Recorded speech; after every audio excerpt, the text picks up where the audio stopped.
ఇహ సంబంధమైన జీవితమును చింతించకుండా జీవించాలి. ఈ భూ సంబంధమైన వాటిని గురించిన కోరికలన్నిటినీ తీసివేసి పర సంబంధమైన వాటి మీద దృష్టి పెట్టినట్లయితే చింతించవలసిన అవసరమే ఉండదు. ఇందులో ఎటువంటి సందేహమూ లేదు. ఏమి తిందుమో ఏమి త్రాగుదుమో అని మీ ప్రాణమును గురించి చింతింపకుడి. ఆహారము కంటే ప్రాణము విలువైనది. మత్తయి సువార్త 6:25. దీనత్వము కలిగిన జీవితం నీకు కావాలా, లేక కొవ్వును పెంచే ఆహారమా? క్రీస్తు సారూప్యములోనికి మారాలి అనే సజీవమైన కోరిక కంటే ఎక్కువగా ఆహారము మీద నేడు ప్రజలు ఎక్కువ ఆసక్తిని కలిగి ఉన్నారు. క్రీస్తు సారూప్యములోనికి మారే జీవితము కంటే ఆహారము ప్రత్యేకమైనదా? కానే కాదు. ఇదే విధముగా ఏమి ధరించుదుము అని చింతించవద్దు. వస్త్రముల కంటే దేహము గొప్పది కాదా అని యేసు ప్రభువు అడిగాడు.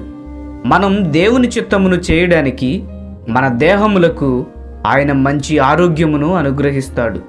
కనుక దేవుని చిత్తము నెరవేర్చవలసిన దేహము కంటే వస్త్రములు ప్రాముఖ్యమైనవి కావు. కానీ నేడు ప్రజలు వస్త్రముల గురించి ఎక్కువ చింతిస్తున్నారు.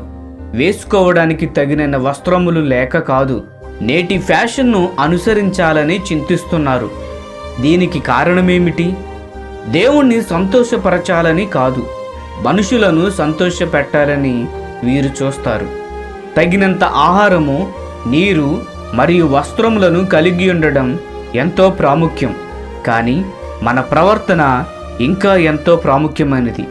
భౌతికంగా మన దేహమునకు హాని చేసే చెడు అలవాట్ల గురించి జాగ్రత్తగా ఉండాలి.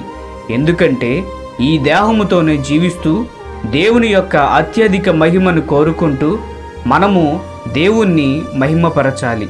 కనుక ఆహారము కంటే ప్రాణమును మరియు వస్త్రముల కంటే దేహమును ఎంతో ముఖ్యమైనవి. మన ఆహారము మరియు వస్త్రములు సామాన్యముగా ఉండడం శ్రేష్టమైన విషయం. ఆహారం మరియు వస్త్రములను ప్రత్యేకంగా వెంబడించకుండా దేవుని మహిమను మాత్రమే వెంబడించే ఆధిక్యత గల స్థితిని మనమందరము చేరుకోవాలి.